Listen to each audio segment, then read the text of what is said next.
नमस्कार मित्रों, स्वागत है आप सभी का हमारे इस चैनल में। आज के इस वीडियो में हम सभी लोग वाक्य के भेद पढ़ेंगे।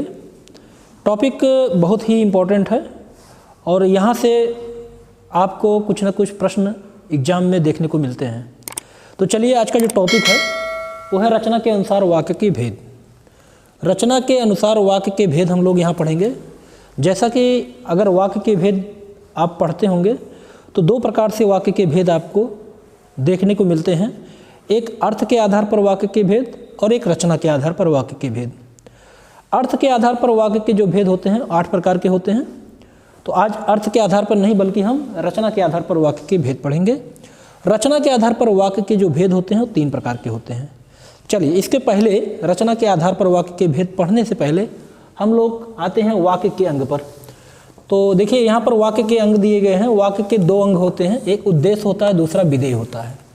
पहला उद्देश्य होता है, दूसरा विधेय होता है। ध्यान से समझिएगा, पहला वाक्य का जो अंग है वो उद्देश्य है और दूसरा है विधेय। अब उद्देश्य और विधेय क्या होता है? जिसके बारे में जो भी कुछ कहा जाता है वो आपका उद्देश्य की श्रेणी में आएगा। जैसे राम, तो राम का यहाँ पर उद्देश्य है और बाकी जो भी है, नई साइकिल चला रहा है। देखिए, यहाँ पर एक उदाहरण दिया गया है, राम नई साइकिल चला रहा है। तो यहाँ राम आपका उद्देश्य होगा और बाकी जितना भी वाक्य का बचा हुआ है उसको कहेंगे विधेय। तो 2 अंग होते हैं, एक उद्देश्य और दूसरा विधेय। अब आते हैं संरचना के आधार पर या रचना के आधार पर वाक्य के 3 भेद होते हैं। पहला होता है सरल वाक्य, दूसरा होता है संयुक्त वाक्य और तीसरा होता है मिश्र वाक्य। इस 3 वाक्यों को हमें समझना है। यहाँ से प्रश्न जरूर पूछे जाते हैं, सरल वाक्य, संयुक्त वाक्य और मिश्र वाक्य। तो चलते हैं, सबसे पहले समझते हैं सरल वाक्य किसे कहते हैं। सरल वाक्य क्या है? सरल वाक्य में जिन वाक्यों में, ध्यान से समझिएगा, जिन वाक्यों में एक या एक से अधिक जिन वाक्यों में एक या एक से अधिक कर्ता या उद्देश्य हो, किंतु क्रिया और विधेय एक ही हो।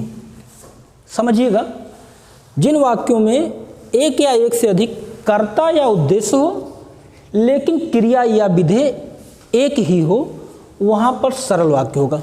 तो यहाँ देखिए उदाहरण दिया गया है, विद्यार्थी पढ़ रहे हैं। ठीक, तो देखिए विद्यार्थी पढ़ रहे हैं, तो यहाँ पर एक कर्ता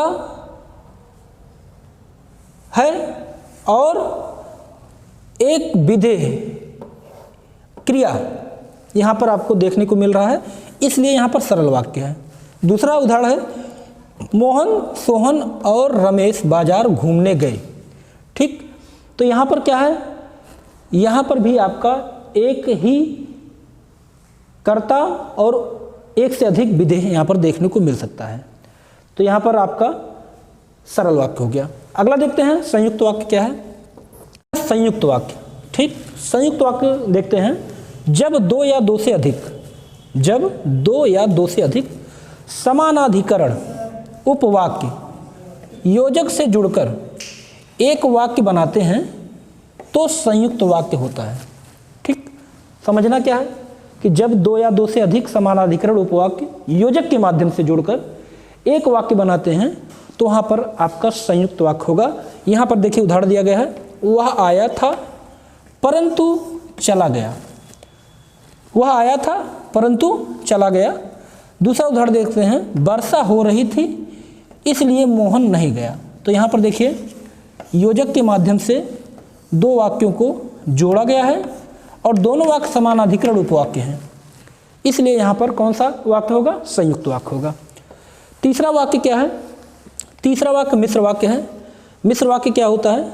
जब 2 या 2 से अधिक उपवाक्य कितने होते हैं? 3 होते हैं। उपवाक्य के विषय में अभी चर्चा होगी। जब 2 या 2 से अधिक उपवाक्य मिलकर ऐसा उपवाक्य बनाएं जिससे एक पूर्णता का भाव देने वाला प्रधान उपवाक्य हो और दूसरा आश्रित हो। एक पूर्णता का भाव देने वाला हो और दूसरा उसका आश्रित उपवाक्य होता है, तो वहाँ पर मिश्र वाक्य कहलाएगा। ठीक, जैसे उदाहरण के लिए हमने कह दिया, जब तक जाओगे तब तक गाड़ी छूट जाएगी। उसने कहा कि सोहन बीमार है, तो यहाँ पर आपका मिश्र वाक्य कहलाएगा। अब आते हैं उपवाक्य। देखिए उपवाक्य 3 प्रकार के होते हैं। एक समानाधिकरण उपवाक्य होता है, दूसरा प्रधान उपवाक्य होता है और तीसरा आश्रित उपवाक्य होता है। तो उपवाक्य 3 प्रकार के होते हैं, समानाधिकरण उपवाक्य, प्रधान उपवाक्य और आश्रित उपवाक्य। तो इसके विषय में अगले वीडियो में हम लोग पढ़ते हैं। तब तक के लिए जय हिंद, जय भारत। अगले वीडियो में फिर मिलते हैं।